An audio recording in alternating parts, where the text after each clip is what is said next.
Bueno, hola, muy buenas noches a todos, a los que no pude saludar personalmente.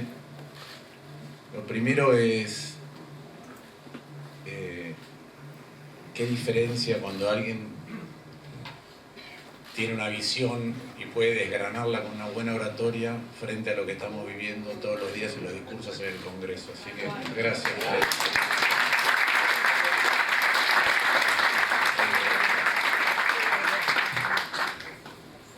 No sé cuánto más se puede agregar a lo que dijo recién Freddy, pero voy a intentar con algunas líneas. Primero, la naturaleza del cambio, sobre todo para los jóvenes, desde el 83 para acá. Lo único que perdura de todo lo que se hizo en la Argentina del 83 para acá es la gesta de recuperación y fortalecimiento de la democracia. No hay ninguna otra cosa. Todo lo demás que fueron atajos desaparecieron en el camino. La convertibilidad fue un atajo para resolver un problema y nos dejó con la peor crisis social, económica y política de nuestra historia moderna. Cualquier otra alianza de corto plazo que se haya plasmado también fue transitoria. Los logros que duraron poco de salida de la convertibilidad, apenas se inició la recuperación, el proceso de recuperación, por una mala administración terminaron otra vez en problemas. Un gobierno que arrancó con 10% de crecimiento, 5% de inflación, superávit fiscal, superávit externo, superávit de la balanza energética, terminó sin reservas, terminó con déficit, terminó con pobreza, terminó sin crecimiento. De todo lo que hemos visto en estos 40 años, lo único que perdura es lo que se hizo de manera institucionalizada, colectiva y legal. Y esto es lo que nos tiene que inspirar permanentemente. A mí me gusta contar que yo comencé el secundario en el año 84. Entonces me tocó nacer a la conciencia cívica con la gesta de ese momento, con el juicio a las juntas, con la CONADEP y con el grito de nunca más. Y eso transformó de manera muy intensa cómo es nuestra visión con respecto a las cosas. ¿Qué quiere decir institucionalizar un cambio? Hacer eso. ¿Podría haber habido salidas populistas en ese momento? Si un líder como el actual presidente hubiera tenido que afrontar la recuperación democrática, hubiera construido algo que perdurara y que imprimiera en todos y cada uno de nosotros una manera de convivir otra vez democrática y para siempre, yo estoy seguro que la respuesta es no.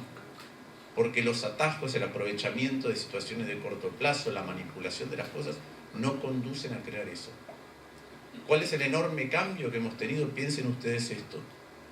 Mi camada fue la primera que estudió el secundario en democracia. Arrancamos en el año 84 y terminamos en el 88. Cuando uno tiene que buscar otra camada que se haya educado en secundaria en democracia, tiene que ir al primer Perón. Tal fue el calibre de las interrupciones constitucionales que tuvo la Argentina. Los que arrancaron la primaria en el 84 terminaron la secundaria en el 95. Para encontrar otra camada que haya terminado primaria y secundaria en democracia, hay que remontarse a los que arrancaron la primaria en 1918. Entonces tenemos dos camadas antes, la del 17 y la del 18, y después nunca más hubo una camada que pudiera educarse enteramente en primaria y secundaria en democracia. Desde esa que terminó en el 95, ahora llevamos 29. Eso es construir un cambio. Ahora, eso no se puede hacer sin institucionalidad, eso no se puede hacer a los tropezones, eso no se puede hacer fuera del Estado de Derecho, eso no se puede hacer si uno no construye reglas entre todos nosotros y si va dejando mojones para que cada uno pueda ver hacia atrás e inspirarse en lo que pasó. No se puede. Todo lo demás que vino a partir de ese momento, nada perduró. Todo el resto fue escrito en el agua o en la arena, como quieran, y se borró. Todo. Todo. Y el problema que tenemos hoy, el problema de por qué surgen los Milei de la vida, es precisamente por eso. Porque a partir de ahí no pudimos construir ninguna otra cosa. ¿Qué otra cosa teníamos que construir? Un Estado. Un Estado que, porque con la democracia, cuando Alfonsín decía con la democracia se come, se educa y se cura, es porque sin democracia no se puede ni siquiera reclamar eso. Pero después tiene que haber un Estado eficaz que pueda llevar adelante esas cosas. Esa construcción del Estado, que es una tarea igual en espíritu de la que acabo de describir de recuperación democrática, es algo que no pudimos hacer colectivamente. Porque muchas veces distintos espacios se enfrascaron en luchas de índole diferente, en lugar de mirar lo que era imprescindible. Hoy tenemos una diatriba contra el Estado, pero cuando uno mira la historia reciente, ¿sí?, la historia del siglo XX y la historia del siglo XXI, los únicos países exitosos en mejorar el estándar de vida de sus poblaciones son aquellos que crearon un mejor Estado. Y eso vale para los que son comunistas, para los que son socialistas y para los que son, si quieren, capitalistas anglosajones. Para todos. Cuando uno mira el espectro de países comunistas, los países comunistas que no mejoraron su Estado siguen donde estaban, Cuba. Los países comunistas que mejoraron su Estado sacaron 10, 12 argentinas de la pobreza, China. Cuando uno mira la diferencia entre Australia y Argentina, y Pablo Gerchunov tiene un muy buen libro sobre eso, es acerca de cómo ante distintas crisis el sistema político pudo convenir en un lugar acerca de cómo transformar el Estado, colectivamente. Cuando uno mira la diferencia en Europa, un país chico, por ejemplo, ahora que el presidente nombra Irlanda, Irlanda lo que tiene es un Estado que supo aprovechar determinadas circunstancias que le dio la Unión Europea. Grecia es el ejemplo de una sociedad, una clase política que no supo construir un Estado que aprovechara las circunstancias de la Unión Europea. Entonces, lo único que saca a una sociedad de la pobreza y lo hace crecer es un mejor Estado. Y cuando uno lo piensa un poco, es un oxímoron. Perdón, un oxímoron, es una tautología, es una verdad que no es una verdad lógica. ¿Por qué? Porque el Estado es, dependiendo de la sociedad, entre el 25 y el 50% de la economía. Si funciona mal el Estado, no puede funcionar nada. Pero también es la calidad de nuestro debate público, también es las regulaciones que nos damos, las regulaciones que le damos al sector privado, también es la legislación con la que interactuamos, también es la justicia, también es la infraestructura, también es el sistema educativo, también es la salud, también es la seguridad. Obviamente, si eso funciona mal, nada puede funcionar bien. Y lo que hemos tenido en tiempo a esta parte es un Estado que gasta cada vez más y es cada vez peor. El Estado argentino gasta hoy el doble por cada uno de nosotros, en términos reales, de lo que gastábamos a mediados de los 90. El doble por cada argentino. El doble en capacidad de brindarnos bienes y servicios, es decir, el doble ajustado por inflación. Si yo pregunto acá, nosotros tendríamos que recibir el doble de salud, el doble de educación, el doble de jubilaciones, el doble de infraestructura, el doble de justicia, el doble de seguridad, el doble de defensa. Levante la mano el que cree que recibimos el doble de todo eso. Bueno, ese es el problema. A veces lo grafico con el tren a Mar del Plata. El tren a Mar del Plata arrancó en el año 1957. Tenía pisos alfombrados, aire acondicionado, suspensión neumática, música funcional, asientos giratorios y reclinables, coche comedor. ¿Cuánto tardaba? 4 horas y media. ¿Cuánto tarda hoy el tren a Mar del Plata? 8 horas. Somos el único estado del mundo, la única sociedad del mundo que hizo que su tren, ¿sí?, que su tren más popular tarde el doble de tiempo en el transcurso de 60 años. Y eso es lo que le pasó a la justicia, a la seguridad, a la salud, a la educación, a la infraestructura, a las jubilaciones. Eso es lo que le pasó. Entonces ahora, producto de eso, en lugar de decir construyamos entre todos un mejor Estado que saque a la Argentina donde está, empieza esta cantinela en contra del Estado. Y nosotros tenemos el deber de dar un debate acerca de qué Estado queremos construir y cómo lo queremos construir. No hay ninguna otra posibilidad de salir de donde Argentina está que no sea construyendo un mejor Estado. Y defendiendo aquellas cosas que están bien de nuestro Estado, porque hay algunas cosas que están bien de nuestro Estado. Vemos un ataque contra la educación pública feroz, ¿sí? El 23 hay una marcha. La UBA está entre las 100 mejores universidades del mundo. ¿Saben cuántas universidades hay en el mundo? Entre 15.000 y 20.000. Quiere decir que la UBA está en el 0,5% mejor de las universidades del planeta. Imagínense si el Estado argentino estuviera entre el 0,5% mejor de los estados del planeta. Entonces nosotros tenemos un deber, el deber de dar muchos debates acerca de cómo reconstruir un Estado que diera esas cosas, porque el Estado argentino fue así hasta los 60. Nosotros tuvimos ese Estado. A Milei le gusta irse a, cuando habla de 100 años, no hay que pasar por alto que cuando Milei habla de 100 años de decadencia, habla de la democracia argentina. ¿Sí? Él le gusta irse a cifras que son un tanto quiméricas, un tanto falsas, acerca de cómo era la Argentina de fines del siglo XIX. La Argentina de fines del siglo XIX era una Argentina rica en las estadísticas. ¿Por qué? Porque era fácil agregar valor. Éramos menos de 4 millones de personas con una enorme frontera productiva. Cada vez que se conquistaba un poco de tierra, la productividad argentina crecía. Es como ser un país árabe que todo el tiempo encuentra un pozo de petróleo nuevo. Pero una Argentina como la describió Freddy. Una Argentina con trabajo infantil, una Argentina enormemente desigual. Entonces, el modelo que a nosotros nos gusta es la Argentina de los 60. La Argentina de los 60 era el país número 18 del mundo en ingreso por habitante. Una sociedad más igualitaria, con educación pública de calidad, con movilidad social ascendente como casi ninguna otra de nuestro continente. Y eso es porque teníamos un mejor Estado que paradójicamente construyeron todos aquellos que él reivindica como libertarios de nuestra historia. Todas las figuras que él dice no hicieron nada por el Estado, creían en el mercado, son todas las figuras que construyeron en realidad nuestro Estado. Y no lo termina de entender. No lo termina de entender porque tiene anteojeras para mirar la historia, tiene anteojeras para mirar la sociedad argentina, tiene anteojeras para la economía y tiene una enorme insensibilidad y falta de empatía. ¿Cuál es el modelo que tiene Milei en la cabeza? Yo no creo que Milei tenga un modelo en la cabeza. Creo que él ni siquiera piensa en términos de la Argentina. No tiene pensamiento soberano.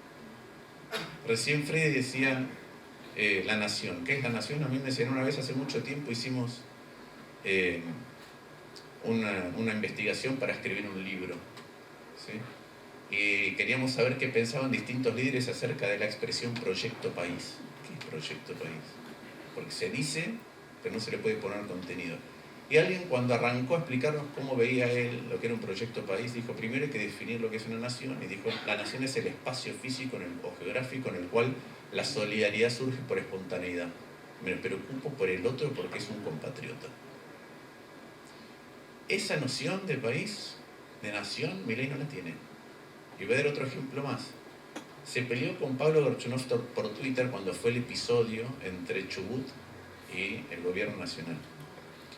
Y entonces, cuando Pablo defendía que tenía que haber una negociación y que no todo se podía romper así, Milei le dijo, vos no entendés los mercados de deuda. ¿Qué le contestó Pablo? Ahí está la diferencia. Donde vos ves un mercado, yo veo al gobierno federal y al gobierno provincial. Es decir, lo que veo es un país, una nación, no veo un mercado. Esas son las diferencias. ¿Cómo quiere Milei construir la dinámica económica de la Argentina? Lo hemos visto muchas veces, pero yo creo que esta vez, vieron que ahora en el WhatsApp se puede poner la velocidad 1, la velocidad 1,5 veces, la velocidad 2. Yo creo que es algo que hemos visto de manera repetida, pero le está poniendo mucha más velocidad. Entonces la película está acelerada.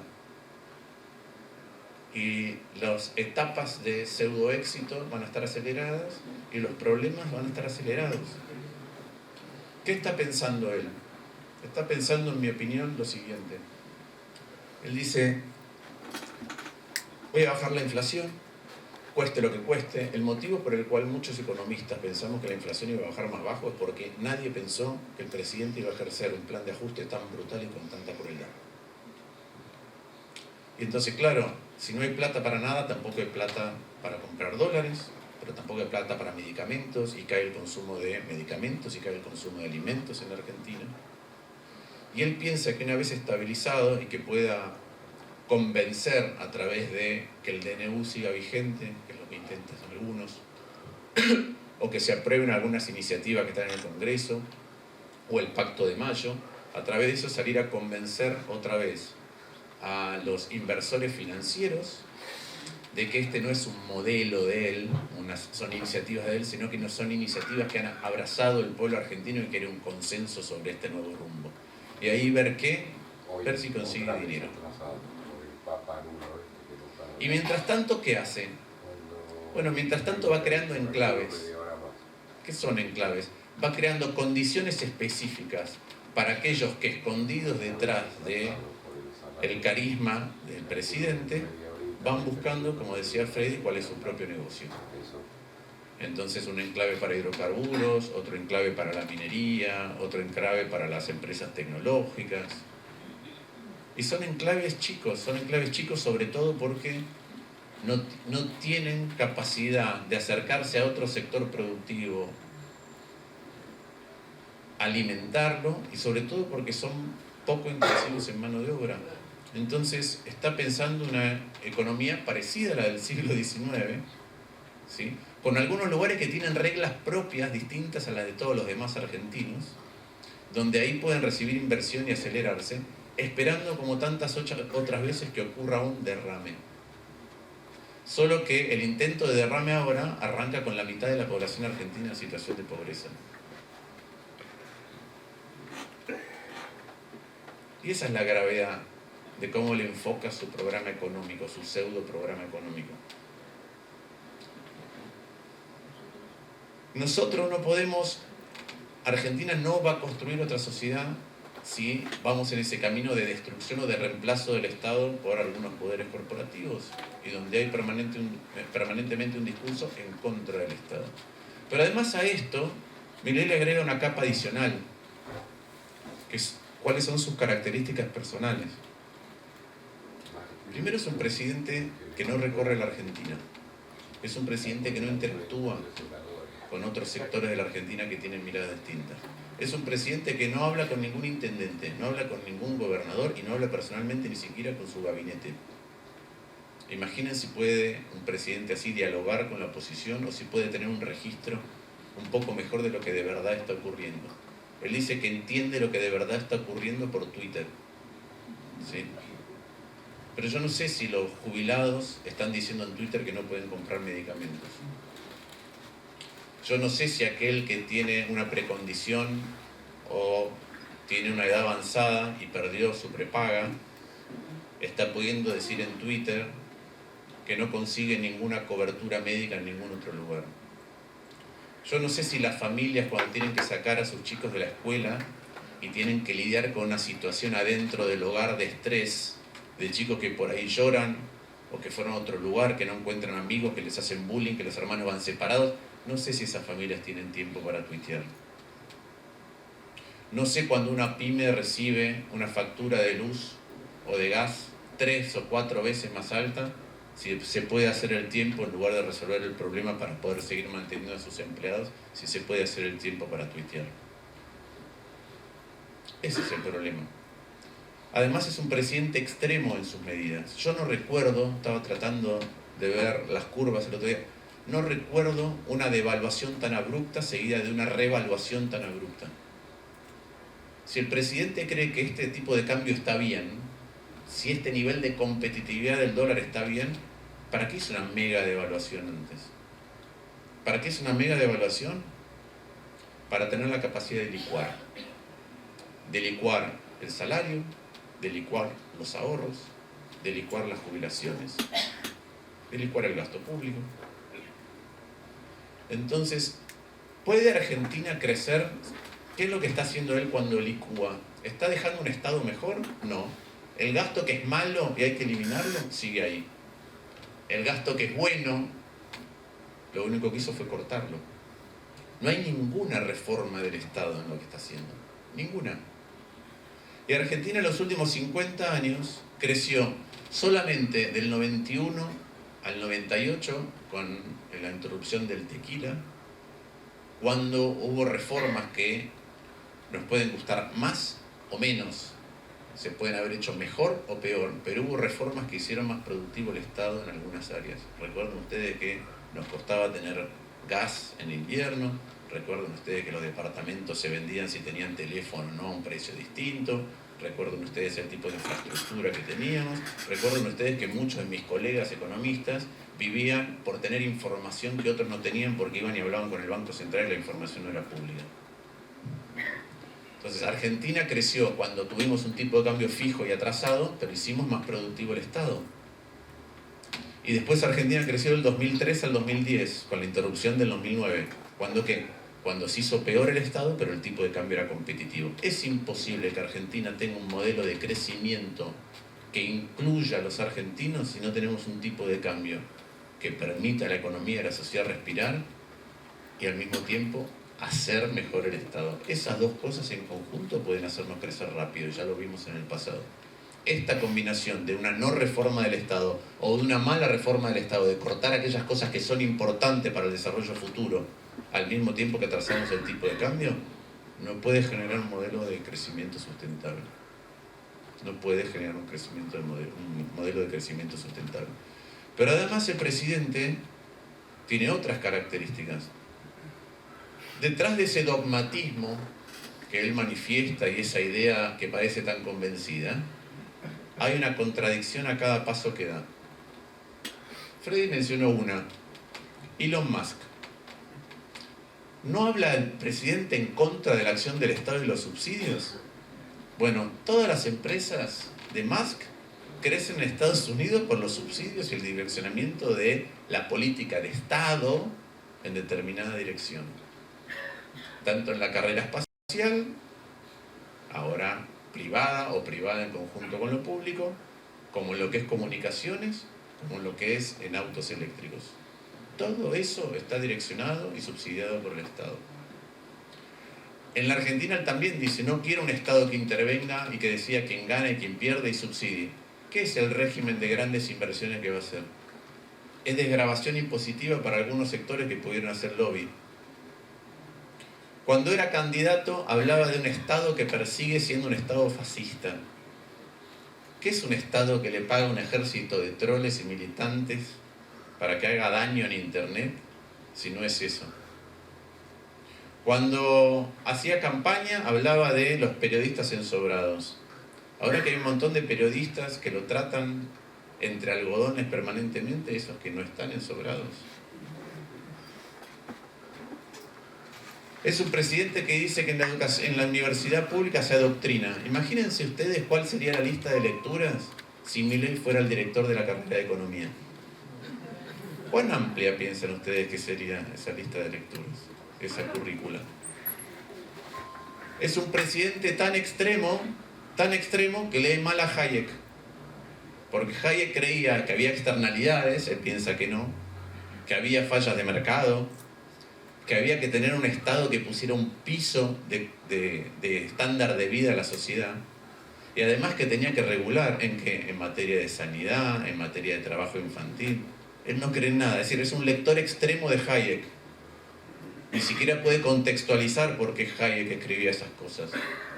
Hayek escribía esas cosas y tenía ese horror por la inflación porque venía de la Alemania, de la Austria hiperinflacionaria después de la Primera Guerra Mundial. Y es un presidente economista que dice que todos los demás economistas no entendemos nada, pero que él lo único que escribió lo plagió. Que es verdad esto, ¿sí? Que permanentemente critica a Keynes, ¿sí? Hayek admiraba a Keynes. Cuando Keynes murió, Hayek le escribió una carta a su viuda diciendo que se había ido de la Tierra el hombre más inteligente y más admirable que había conocido.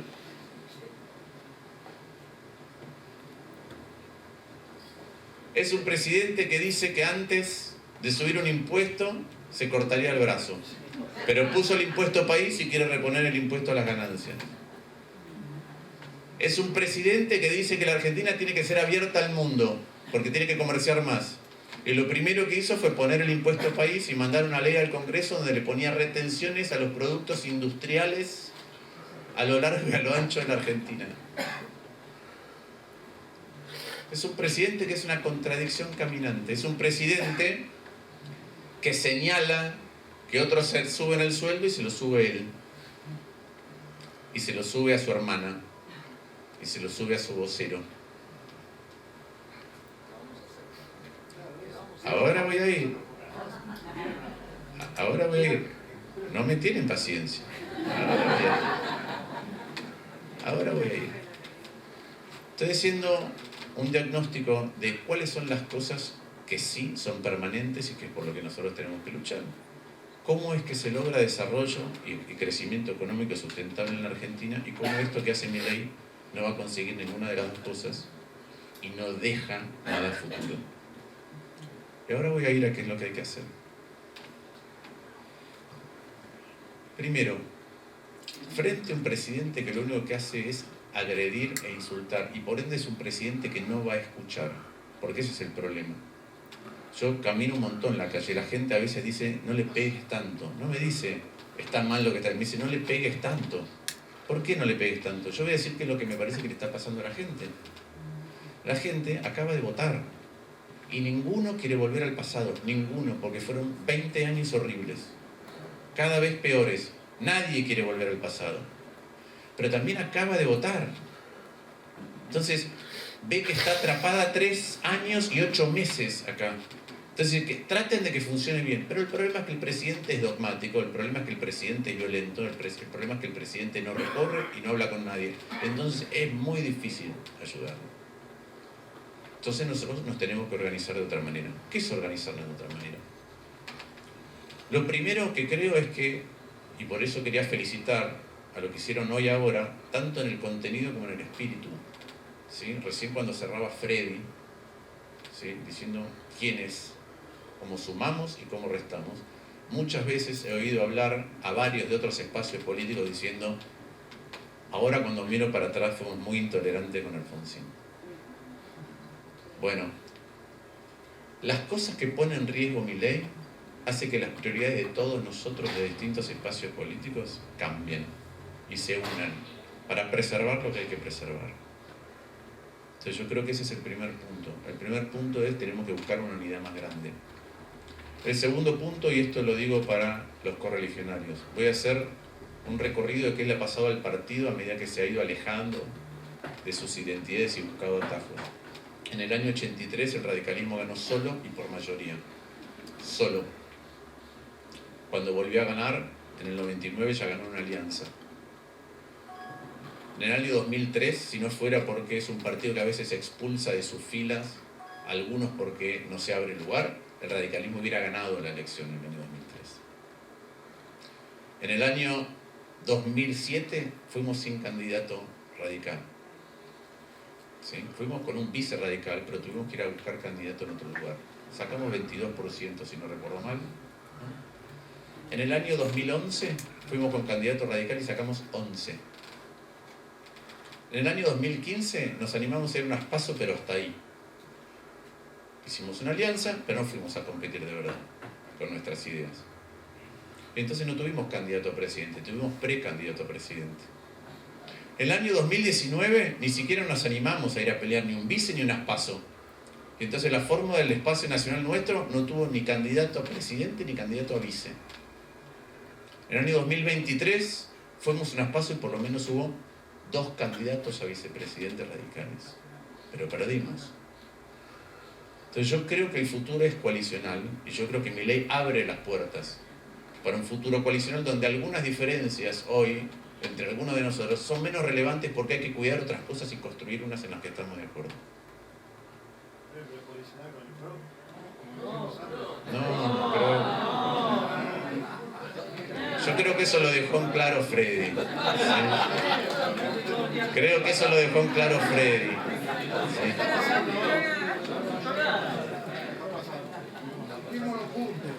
Entonces nosotros tenemos que construir eso. Pero para construir eso, ¿sí? Para poder construir un espacio socialdemócrata, y ahí no incluyo al PRO, porque el PRO siempre fue un partido conservador y ahora está aliado a un espacio conservador, si es que a eso se le puede llamar conservador. Si es que a esto de ahora, yo creo que ahora hay... ¿Qué quiere decir conservador? Cuando Venegas Lynch, digo porque a veces hablo con ellos y hay que hurgar un poquito, decir que los tiempos de televisión no dan para repetir la pregunta y repetir la pregunta para ver qué hay detrás. Cuando Milei habla en contra de la currícula escolar, o cuando Venegas Lynch dice eso, en el fondo lo que están diciendo, y lo digo porque he interactuado, es: yo podría educar mejor a mi hijo de lo que lo educa el Estado. Pero la pregunta, al tuyo puede ser, porque tenés doble apellido. ¿Y los demás? Cuando Milei habla de vouchers, es igual. ¿Qué pasa si hubiera vouchers? Nos reparten a todos plata, perfecto, para educar a nuestros hijos. Y después vas a los mismos colegios que hay hoy, entonces a los colegios mejores, a los privados, va todo el mundo con el voucher, y si el voucher es 50 lucas, los colegios te van a cobrar 50 lucas más. Porque va a haber un aluvión de gente para eso, y vamos a haber desfinanciado la educación pública. Yo estudié economía acá, pero estudié afuera en una sociedad que la fundaron los socialistas fabianos. Los socialistas fabianos estaban en contra de la revolución, ¿sí? Y lo que decían es: hay que construir instituciones, vamos a hacer una universidad, vamos a construir estadísticas públicas para mostrar por dónde hay que ir. Los socialistas fabianos se llaman así, fundaron una de las mejores universidades de economía del mundo, que es la London School of Economics. Que cuando Milei escucha a socialistas fabianos, un día me lo dijo, yo lo dije en un discurso del Sol, ¿ves que es socialista? Le quiero avisar que Hayek, ¿sí?, fue profesor en la London School of Economics. No solo eso, Hayek nunca trabajó en el sector privado. Hayek se educó en la Universidad de Viena, que es pública, y fue profesor en la London School of Economics, que es pública. Entonces, otra vez, contradicción atrás de otra, atrás de otra. ¿Qué eran los fabianos? ¿Por qué se llamaban así? Estaban inspirados en un general romano que cuando tuvo que defender a Roma de Aníbal hacía tácticas dilatorias. Entonces, iba de a poco. Y los socialistas fabianos decían: no hay que hacer una revolución, hay que construir una evolución. Cosas, pasos que no puedan ser revertidos. Pasos que no puedan ser revertidos. Eso es lo que hizo, por eso arranqué por lo que hizo Alfonsín. Pasos que no pudieron nunca ser revertidos, versus los otros que hicieron pasos que automáticamente, después de los atajos, fracasaban y nos dejaban en un punto peor que el punto de origen.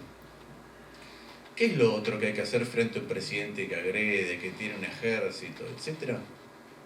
Freire decía mirar para adelante, ¿sí?, con futuro, al futuro.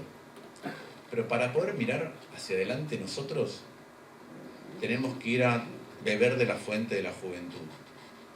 Y la fuente de la juventud de nuestro partido es el coraje de los que reconstruyeron la democracia en Argentina. No son los que ahora tienen miedo de hablar. Porque vos, al principio, hablabas de Eduardo y de la historia personal de ustedes, cuando hablar y actuar tenía riesgo de vida.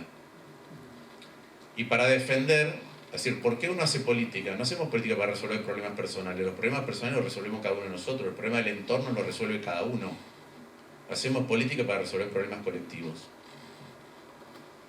Y si uno, a la hora de enfrentar las fuerzas que impiden resolver problemas colectivos, tiene miedo de un periodista, tiene miedo de un tweet, tiene miedo de un retweet y tiene miedo de un like, mejor que se vaya a la casa.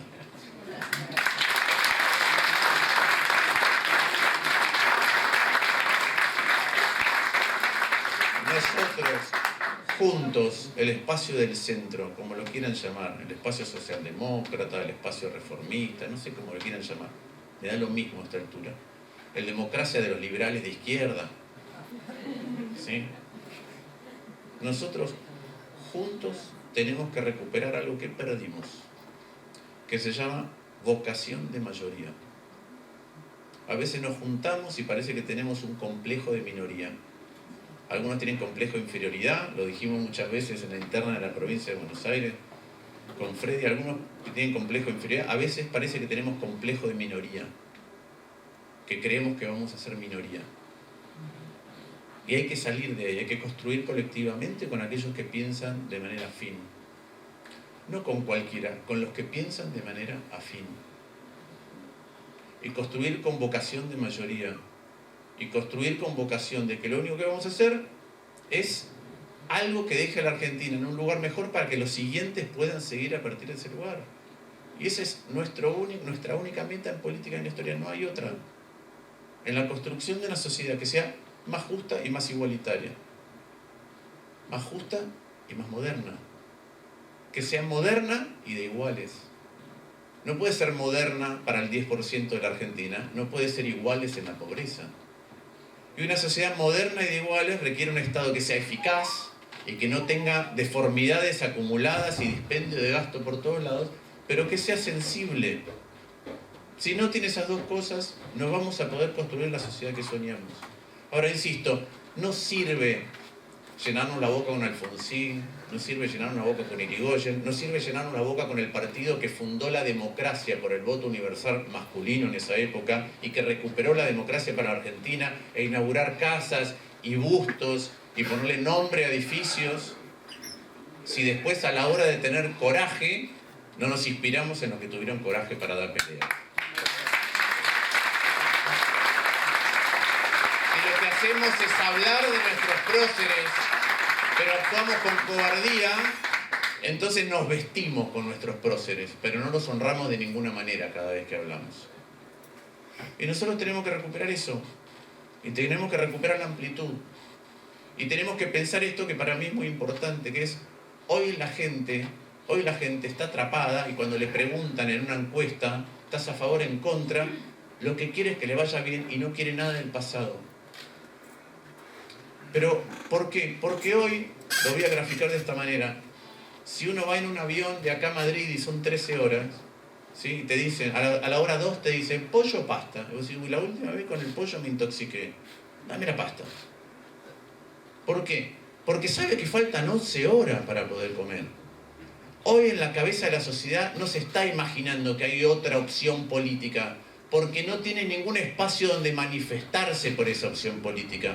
Lo que nosotros tenemos que hacer es una construcción política para que cuando llegue el momento, que es el año que viene, en donde la gente diga, che, yo quiero tener incidencia, injerencia en la sociedad, quiero cambiar el rumbo, quiero mandar una señal, nosotros estemos ahí. Y eso es lo que vamos a hacer. Muchas gracias.